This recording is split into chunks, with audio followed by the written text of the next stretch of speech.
दर्शक बंधु आज भिडियो रे मु आपण मानकु बताइबी आपणक घरर पाखरे एही केतोटी गछ रहिबा द्वारा आपणक घर को माड़ी आसी थाए घोर दरिद्रता। दर्शक बंधु कथारे अछि वृक्ष ही जीवन एवं वृक्ष आमर बंधु अटे। जदि सेही वृक्षटी सठिक वास्तु हिसाब रे आम गृहर ठीक जगार रही न थाए तेबे आम घर पई बहुत बड़ विपद को टाणी आनी थाए। ता सहित आपणक घर को धनजनित समस्या दुख दारिद्रता को निज आड़ को टाणी आनी थाए, जहाद्वारा आपणक घरर कौनसी सदस्य माने तांक जीवन रे उन्नति करि पारंती नाही। किंतु दर्शक बंधु समस्त गछ एपरी होई न थाए। एमिति भी किछि गछ अछंती जहा भगवानक सदृश कृपा प्राप्त कराई थांती। आज्ञा हाँ दर्शक बंधु यही वृक्ष माने स्वयं भगवानंकर सदृश भाव रे काम करिथांती। तेबे आसंतु जानिबा आम घरे एमिति केउ वृक्ष रहिबा द्वारा आम घरर उन्नति होई थाए एवं केउ वृक्ष रहिबा द्वारा आम घर को दुख दारिद्रता माड़ी आसी थाए। दर्शक बंधु यह जानिबा पूर्वरु आपण मानकु अनुरोध वीडियोटी को लाइक करि नथिले वीडियोटी को लाइक करी कमेंट बॉक्स रे जय मां लक्ष्मी जय जगन्नाथ अवश्य लिखि दियंतु। सनातन धर्म रे एमिति भी किछि गछ अछंती जहाको पवित्र एवं शुभ गछ बोली विवेचना करा जाइछि। सेही गछ जदि आपणक घर पाखरे रही थाए तेबे आपणक घर को सकारात्मक शक्तिर आगमन होई थाए। जो घरे सकारात्मक शक्ति भरी होई रही थाए सेही घरे दुख दरिद्रता एवं धनर अभाव केबे हेले भी देखा देई न थाए। तेबे सेही गछ गुड़िक हेउची गंगशिउली गछ, बेल गछ, भृसंग गछ, डालिंब गछ, अँला गछ एवं तुलसी गछ। दर्शक बंधु सनातन धर्म रे एमिति भी किछि गछ मानंको विवेचना करा जाइछि जेउ गछ आम घर पाखरे रहिबा बहुत अशुभ बोली माना जाई थाए। ज्योतिष शास्त्र अनुसार एही गछ मानकरे नकारात्मक शक्ति एवं भूत प्रेतंकर बास रही थाए। जदि आपणक घर आगरे किंबा घर आखपाखरे एही सबु गछ रही थाए तेबे आपणक घरे धनजनित समस्या देखा देबा सहित आपणक परिवार रे कौनसी भी व्यक्ति उन्नति करि पारंती नाही। ता सहित आपण माने मानसिक चिंतारे मध्य बुड़ी जाई थांती जहाद्वारा आपणक जीवन रे कौनसी उन्नति मध्य करि पारंती नाही। आज्ञा हाँ दर्शक बंधु एपरी गछ आपणक घरे नकारात्मक शक्तिर संचार कराई थांती। ता सहित परिवार मध्यरे सबुबेले अशांति मध्य देखा देई थाए। विशेष करी सेही व्यक्ति मानकर धनजनित समस्या बहुत मात्रा रे देखा देई थाए जहाकी सेमाने बहुत दुख कष्ट रे निजर जीवनटी को अतिबाहित करि थांती। सेथिपाई मु आपण मानको वीडियो आगरे सेही सबु गछ विषय रे बताइबा पई जाउछि जेउ गछ को आपणक घर पाखरे रखिले आपणकर ही अमंगल होई थाए। सेथिपाई जदि आपण मानक घरे किंबा घर आखपाखरे एही सबु गछ अछि तेबे तुरंत ही ताकू ओपाड़ी की फोपाड़ी दियंतु। दर्शक बंधु यही भिडियोटी आपण मानक पई बहुत गुरुत्वपूर्ण अटे। जदि आपण माने एहाकू मिस करिदेबे तेबे आपणक जीवन रे बहुत बड़ संकट आसी जाई पारे जहाकी आपणक धनजनित समस्या केबे हेले भी आपणकर पीछा छाड़ीबनी।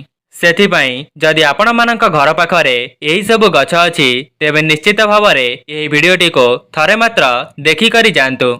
जदि आपणकर घर पाखरे किंबा घर सम्मुखरे एही सबु गछ अछि तेबे शीघ्र ताकू ओपाड़ी दियंतु। प्रथमतः कंटा जातीय गछ एही गछ आपणकर घर सामनारे किंबा घर आखपाखरे रहिले आपणक घरे दुख दारिद्रता धनजनित समस्या वृद्धि पाई थाए एवं आपणक परिवारर समस्त सदस्य मानकर स्वास्थ्य को बिगाड़ी देई थाए। वास्तुशास्त्र रे कंटा जातीय गछ किंबा क्षीर जातीय गछ आपणक घर पई बहुत अशुभ होई थाए। जदि आपणक घर पाखरे एही सबु गछ रही थाए तेबे परिवार रे वाद विवाद एवं कली झगड़ा देखा देई थाए। सेथिपाई आपणकर घर पाखरे किंबा घर सामनारे कंटा जातीय गछ को केबे हेले भी रखंतु नाही। बबुल कंटा गछ एही गछटी अत्यंत अशुभ होई थाए। एही गछ आपणक घर पाखरे रहिले आपणक जीवन रे केबे हेले भी उन्नति करि परिबे नाही। ता सहित आपणक घर को दुख दारिद्रता माड़ी आसी थाए। ଦ୍ୱିତୀୟରେ ଖଜୁରୀ ଗଛ। ଖଜୁରୀ ଗଛଟି ଅତ୍ୟନ୍ତ ସୁନ୍ଦର ହୋଇଥାଏ। ଏହାର ଫଳ ମଧ୍ୟ ବହୁତ ମଧୁର ହୋଇଥାଏ। କିନ୍ତୁ ଏହା ଆପଣଙ୍କର ଘର ସାମ୍ନାରେ କିମ୍ବା ଘର ପାଖରେ ରହିବା ଦ୍ୱାରା ଏହା ଆପଣଙ୍କର ବହୁତ ହାନିକାରକ ହୋଇଥାଏ। ବାସ୍ତୁଶାସ୍ତ୍ରକୁ ଦେଖିବାକୁ ଗଲେ ଯେଉଁ ଘରର ଆଖପାଖରେ କିମ୍ବା ଘରର ସମ୍ମୁଖରେ ଖଜୁରୀ ଗଛ ରହିଥାଏ ସେହି ଘରକୁ କେବେ ହେଲେ ବି ମା ଲକ୍ଷ୍ମୀଙ୍କର ଆଗମନ ହୋଇନଥାଏ। ଅର୍ଥାତ୍ ସେହି ଘରକୁ ଦୁଃଖ ଦାରିଦ୍ରତା କେବେ ଛାଡ଼ିକରି ଯାଇନଥାଏ।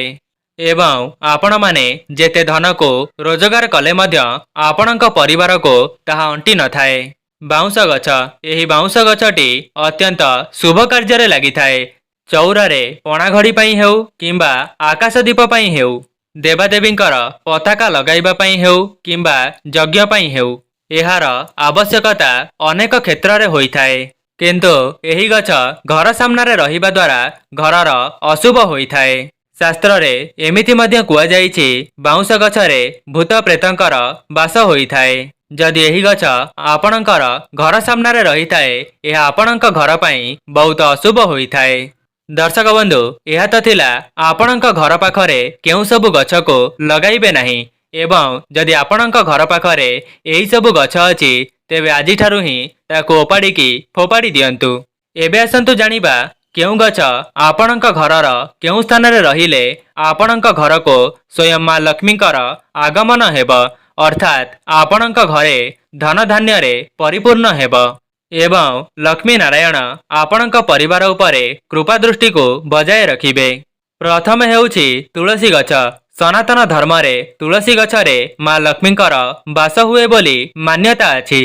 କୁହାଯାଏ ଯେଉଁ ଘରେ ତୁଳସୀ ଗଛର ବିଶେଷ ଭାବରେ ପୂଜାର୍ଚ୍ଚନା କରାଯାଇଥାଏ ସେହି ଘର ଉପରେ ଶ୍ରୀ ବିଷ୍ଣୁଙ୍କର ଆଶୀର୍ବାଦ ବନି ରହିଥାଏ। ଆଜ୍ଞା ହଁ ଦର୍ଶକ ବନ୍ଧୁ, ସାମାନ୍ୟ ଦେଖାଯାଉଥିବା ଏହି ତୁଳସୀ ଗଛଟି ଆପଣଙ୍କ ଘରର ସମସ୍ତ ନକାରାତ୍ମକ ଶକ୍ତିକୁ ନାଶ କରି ସକାରାତ୍ମକ ଶକ୍ତିର ସଞ୍ଚାର କରାଇବାର କ୍ଷମତା ରଖିଥାଏ।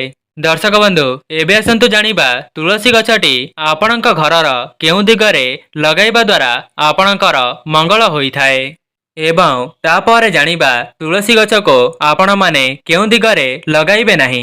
ପ୍ରଥମରେ ହେଉଛି ଆପଣମାନେ ତୁଳସୀ ଗଛକୁ ପୂର୍ବ ଈଶାନ୍ୟ କୋଣରେ ସ୍ଥାପନା କରାନ୍ତୁ, ଯାହାଦ୍ୱାରା ଲକ୍ଷ୍ମୀ ନାରାୟଣଙ୍କର ବିଶେଷ ଆଶୀର୍ବାଦ ଆପଣଙ୍କ ଉପରେ ବନି ରହିବ। ଏବଂ ଆଉ ଗୋଟିଏ କଥା ଧ୍ୟାନ ରଖିବେ, ତୁଳସୀ ଗଛକୁ କେବେ ହେଲେ ଆପଣଙ୍କ ଘରର ଦକ୍ଷିଣ ଦିଗରେ ଲଗାଇବେ ନାହିଁ। ଶାସ୍ତ୍ରରେ ଏମିତି ମଧ୍ୟ କୁହାଯାଇଛି ଯେଉଁ ଘରେ ଦକ୍ଷିଣ ଦିଗରେ ତୁଳସୀ ଗଛ ଲାଗିଥାଏ ସେହି ଘରର ସଦସ୍ୟମାନେ କେବେ ହେଲେ ବି ଉନ୍ନତି କରିପାରନ୍ତି ନାହିଁ। ସମସ୍ତ ମନୁଷ୍ୟ ସକାଳୁ ଉଠିବା ପରେ ବ୍ରହ୍ମ ମୁହୂର୍ତ୍ତରୁ ସ୍ନାନ ଆଦି କାର୍ଯ୍ୟ ସମାପନ କରିସାରି ତୁଳସୀ ଗଛ ମୂଳରେ ଜଳ ଚଢ଼ାଇବା ଅତ୍ୟନ୍ତ ପବିତ୍ର ବୋଲି ମାନାଯାଇଥାଏ। ଦର୍ଶକ ବନ୍ଧୁ, ଯଦି ଆପଣମାନେ ମା ଲକ୍ଷ୍ମୀଙ୍କର ସ୍ଥିର ବାସକୁ ଆପଣଙ୍କ ଘରେ କରାଇବା ପାଇଁ ଚାହୁଁଛନ୍ତି ତେବେ ଗୁରୁବାର ଦିନ ତୁଳସୀ ମୂଳରେ କଞ୍ଚା କ୍ଷୀର ଏବଂ ଜଳକୁ ମିଶାଇ ଅର୍ପଣ କରନ୍ତୁ ଏବଂ ଆପଣମାନେ ସଞ୍ଜ ସଳିତା କିମ୍ବା ସକାଳର ଦୀପ ଜାଳିବା ସମୟରେ ଦେଶୀ ଗାଈର ଘିଅରେ ଗୋଟିଏ ଦୀପକୁ ପ୍ରଜ୍ୱଳନ କରନ୍ତୁ। ଦେଖିବେ 1 ମାସ ମଧ୍ୟରେ ଆପଣଙ୍କର ସମସ୍ତ ଧନଜନିତ ସମସ୍ୟା ଦୂର ହୋଇଯିବ ଏବଂ ଲକ୍ଷ୍ମୀ ନାରାୟଣଙ୍କର ବିଶେଷ ଆଶୀର୍ବାଦ ଆପଣଙ୍କ ପରିବାର ଉପରେ ବନି ରହିବ। ଦ୍ୱିତୀୟରେ ହେଉଛି ବେଲଗଛ। ଯେମିତିକି ଆପଣମାନେ ଜାଣିଛନ୍ତି ମହାଦେବଙ୍କୁ ବେଲପତ୍ରଟି ଅତ୍ୟନ୍ତ ପସନ୍ଦ ହୋଇଥାଏ। ଶାସ୍ତ୍ରରେ ମଧ୍ୟ ମାନ୍ୟତା ଅଛି ବେଲଗଛରେ ମହାଦେବ ବାସ କରିଥାନ୍ତି।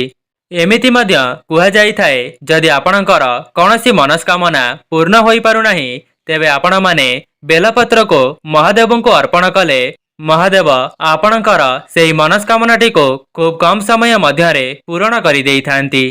ତା ସହିତ ଯେଉଁ ଘରେ ବେଲଗଛର ପୂଜା କରାଯାଏ ସେହି ଘରେ ଶିବ ଏବଂ ଶକ୍ତି ସଦାସର୍ବଦା ବାସ କରିଥାନ୍ତି, ଯାହାଫଳରେ ସେମାନଙ୍କ ଘର ଉପରକୁ ଯାହା ବି ବିପଦ ଆସିଥାଏ ତାହା ମହାଦେବ ରକ୍ଷା କରିଦିଅନ୍ତି। ପ୍ରତ୍ୟେକ ଦିନ ବେଲଗଛର ମୂଳରେ ଜଳକୁ ଅର୍ପଣ କରିବା ଦ୍ୱାରା ଆପଣଙ୍କର ପିତୃପୁରୁଷ ତୃପ୍ତି ହୋଇଥାନ୍ତି। ଦର୍ଶକ ବନ୍ଧୁ, ଯଦି ଆପଣମାନେ ମା ଲକ୍ଷ୍ମୀଙ୍କୁ ପ୍ରସନ୍ନ କରାଇବା ପାଇଁ ଚାହୁଁଛନ୍ତି ତେବେ ବେଲଗଛ ମୂଳରେ ଗୋଟିଏ ଶ୍ୱେତ ଅରଖ ଗଛକୁ ରୋପଣ କରି ପୂଜା କରନ୍ତୁ। ଦେଖିବେ ଏପରି କରିବା ଦ୍ୱାରା ମା ଲକ୍ଷ୍ମୀ ଆପଣଙ୍କ ଉପରେ ଧନର ବର୍ଷା କରାଇବେ।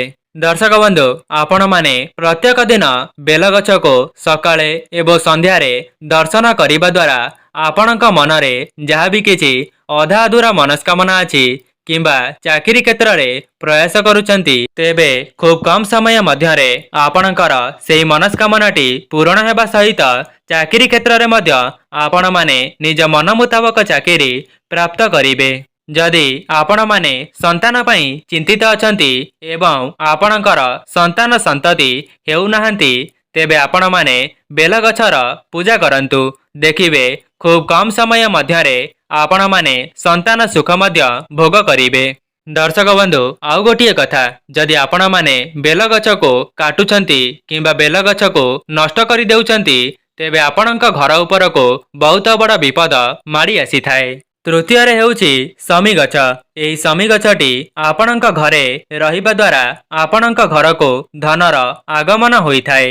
ଏହି ଶମି ଗଛକୁ ଆପଣଙ୍କ ଘରର ବାମ ପାଖରେ ଲଗାଇବା ଉଚିତ। ଦର୍ଶକ ବନ୍ଧୁ, ଆପଣମାନେ ଚାହିଁଲେ ଏହି ଶମି ଗଛର ମୂଳରେ ସୋରିଷ ତେଲର ଦୀପ ଲଗାଇ ପାରିବେ, ଯାହାଦ୍ୱାରା ଆପଣଙ୍କୁ ଏଥିରୁ ବହୁତ ଶୁଭ ଫଳ ମିଳିପାରିବ। ଏହି ଉପାୟଟିକୁ କରିବା ଦ୍ୱାରା ଯଦି ଆପଣଙ୍କର ଶନି ଦଶା ଚାଲିଥାଏ, ତେବେ ସେଥିରୁ ମଧ୍ୟ ଆପଣମାନଙ୍କୁ ମୁକ୍ତି ମିଳିଯିବ। ତା ସହିତ ଶନିଦେବ ଆପଣଙ୍କ ଉପରେ ପ୍ରସନ୍ନ ହୋଇଯିବେ। ଦର୍ଶକ ବନ୍ଧୁ, ଆଉ ଗୋଟିଏ ଉପାୟ, ଆପଣମାନେ ବିଜୟା ଦଶମୀ ଦିନ ଏହି ଶମି ଗଛର ବହୁତ ବିଶେଷ ଭାବରେ ପୂଜାର୍ଚ୍ଚନା କରିବା ଦ୍ୱାରା ଆପଣଙ୍କ ଘରେ କେବେ ହେଲେ ବି ଧନର ଅଭାବ ଦେଖାଦେଇ ନଥାଏ। ଦର୍ଶକ ବନ୍ଧୁ, ଶମି ଗଛକୁ ଆପଣମାନେ ଏପରି ଲଗାଇବେ ଯେପରି ଆପଣଙ୍କ ଘରୁ ବାହାରକୁ ବାହାରିବା ସମୟରେ ସେହି ଗଛଟି ଆପଣଙ୍କର ଡାହାଣ ପାଖେ ରହିଥିବ। ଚତୁର୍ଥରେ ଅଶ୍ୱଗନ୍ଧା ଗଛ। ଏହି ଗଛକୁ ମଧ୍ୟ ବାସ୍ତୁଶାସ୍ତ୍ରରେ ବହୁତ ଶୁଭ ବୋଲି ମାନାଯାଇଥାଏ। ଏହି ଗଛକୁ ଆପଣମାନେ ଆପଣଙ୍କ ଘରେ ଲଗାଇବା ଦ୍ୱାରା ଆପଣଙ୍କ ଘରୁ ସମସ୍ତ ବାସ୍ତୁଦୋଷ ଦୂର ହୋଇଯାଇଥାଏ।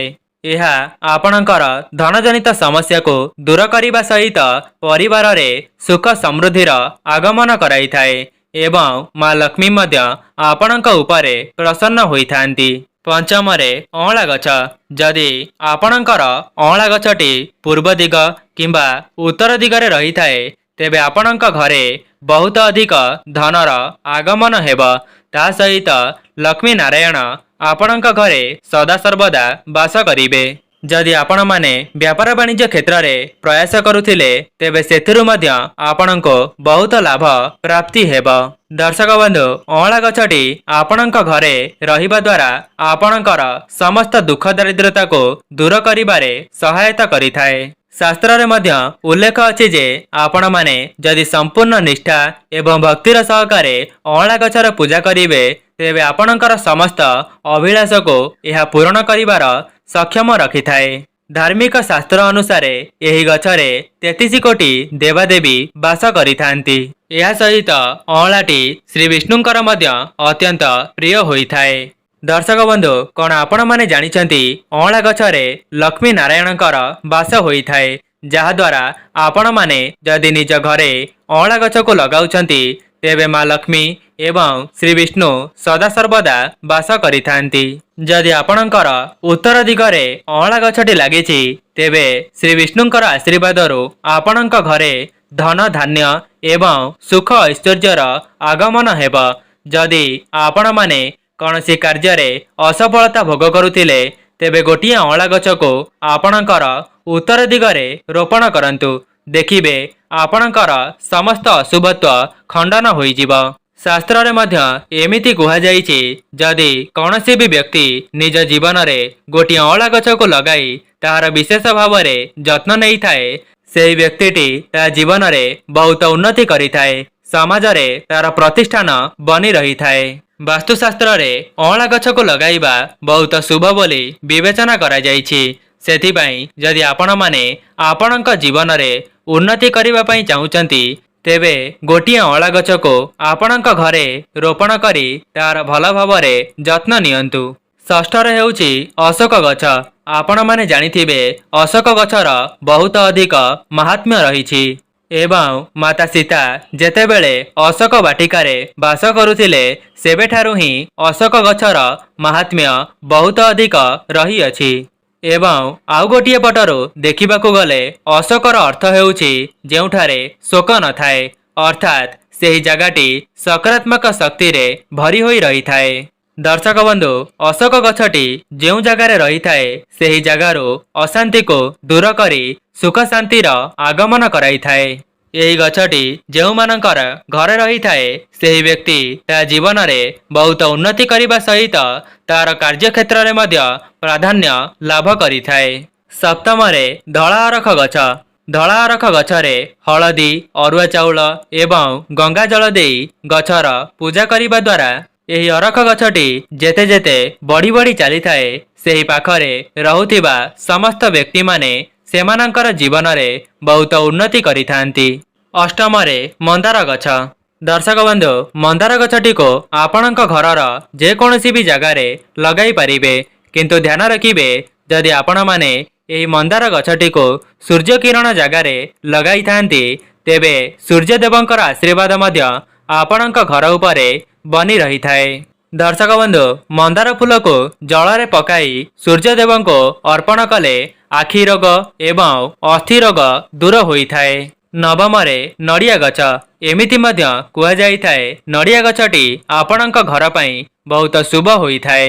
जेउ घरे नड़िया गछ रही थाए सेही घरर सदस्य माने समाज रे बहुत उन्नति करिथांती। दशम रे निंब गछ। आपणक घरर उत्तर पश्चिम दिगरे लिंब गछ रहिबा बहुत शुभ होई थाए।